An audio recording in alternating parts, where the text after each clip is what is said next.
What's up, YouTube? This is the GroudonEmpire, and I am back for another episode of Route Global 1000, episode 26. If you guys did not watch the last couple of episodes, basically I am in high ladder. I'm in mid 1800s or high 1700s versus opponents that are anywhere from 1700s to 2000. So 1700s, 1800s, 1900s. So these are high ladder games, high profile games, and the reason I'm doing post-game commentary is because playing at a high level, a lot of games at a high level at one time, and also commentating is very hard for me personally to keep up the high performance and also commentate. So that's why I'm doing it like this, and I'm gonna personally try my best to replicate the thought process behind the 2 minutes that we have to choose our Pokemon, right? And hopefully everyone can still learn from that. I am going to cover up both of our 3 Pokemon teams with the entire teams that we used at this point before showing the game, because as you guys know, it shows 3v3 if you have a replay of 3v3. And so by doing this, I can actually replicate how it would be if we went into the game without, knowing the 3 Pokemon they would pick. So anyway, let's just start right away. So we go into this game versus our opponent, and we see they have a Rotom Heat, and we see the rest of their team. The first thing that I notice is that I don't necessarily need rocks other than the Rotom Heat. So I don't really want to start off with Garchomp because I don't see, Garchomp, I know it can put in work, especially with the Focus Sash versus Lucario if it's Mega, versus Gardevoir, especially if it's not Scarfed, if it's a Mega as well. Definitely versus the Aegislash, and it can also outrage the Hydreigon if I can, so it puts in work. And even versus Rotom Heat, I wall its stab. Unless it has HP Ice, I can just Rock Tomb it and then eventually outrage it and I can get rid of it. But it's sashed, so I definitely want the Garchomp to be a late game cleanup Pokemon. As for Blaziken, I feel like starting off with Blaziken is the best for this game because Rotom Heat, I predict that to be the lead. And if it is the lead, I can set up a Swords Dance or something. And basically, I can wreck the Aegislash, Gardevoir, the Lucario, and the Hydreigon. And if I can set up on the Rotom Heat, I can probably also mess up with the Rotom Heat. So that's wonderful. So I start off with Blaziken in this game, as you'll end up seeing. And Blaziken and Garchomp are my 2 Pokemon. And I decide to pick Zapdos just to make sure Azumarill does not have a good time. And those are the 3 Pokemon that I picked, and you'll end up seeing that in a moment.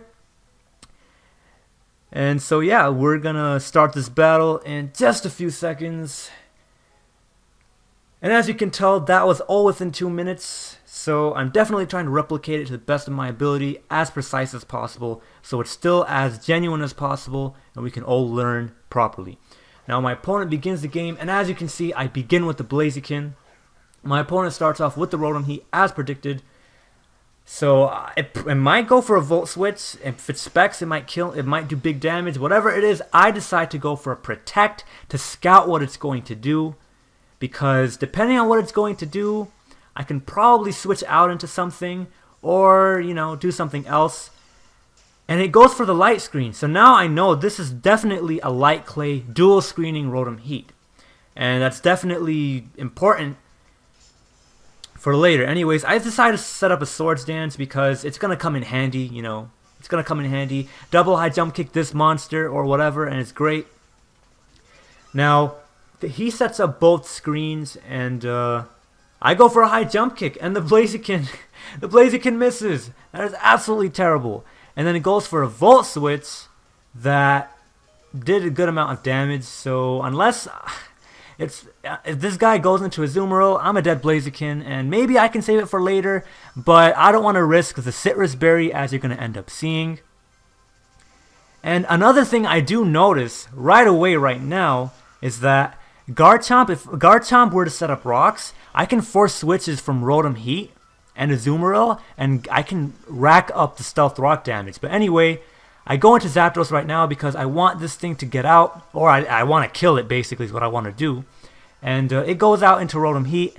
I go for the Thunderbolt, safest play. I just want to do damage, whether it's this thing or something else.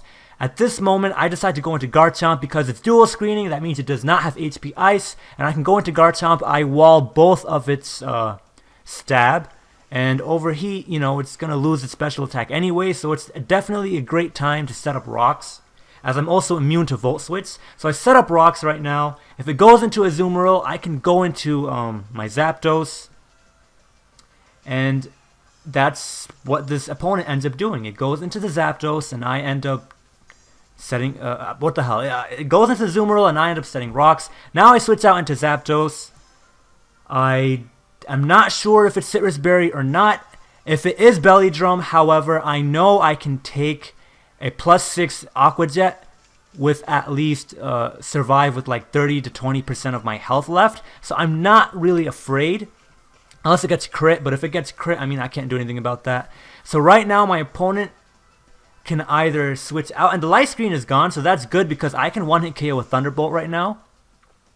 And I believe that's what I actually end up doing because I cannot take a risk of +6. I mean, I can't roost up and recover a Rocky Helmet, stall this Azumarill. So the Azumarill goes down, that's wonderful. Both of the screens are gone, so that's nice.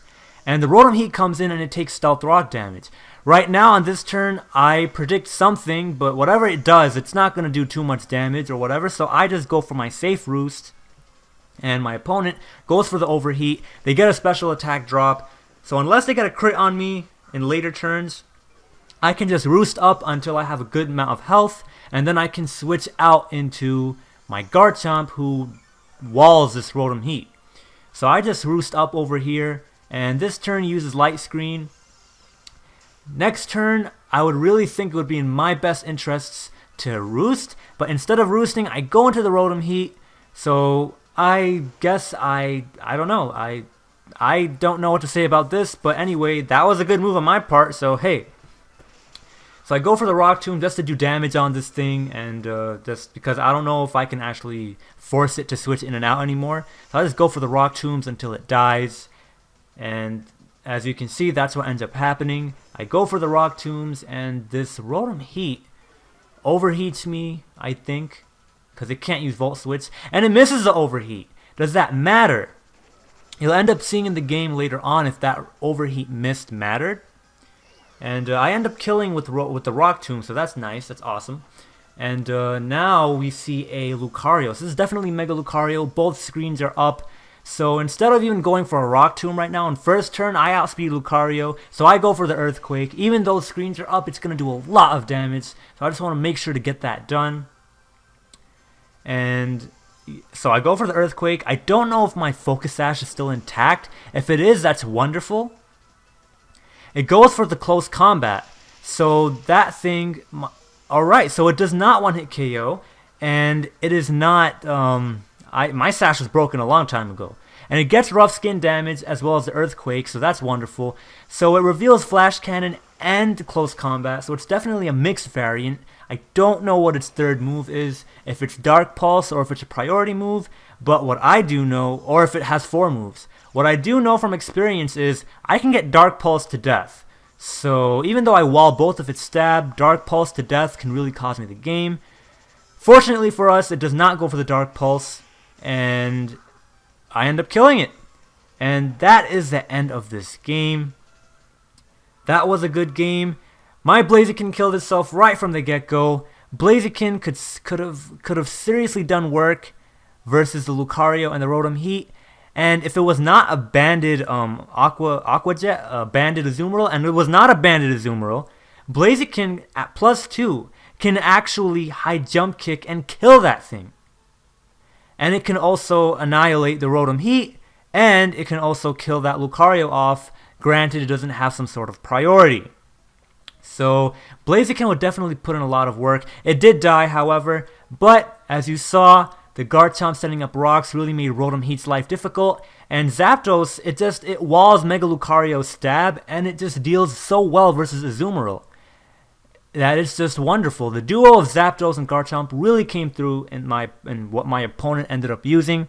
However, for the other Pokemon, the Hydreigon, the Aegislash, the Gardevoir, Garchomp and Blaziken would definitely do work versus them as well. So definitely a good matchup for me. If you guys like this episode, remember to like it, click that like button, and subscribe if you haven't already. This was GroudonEmpire. Peace out.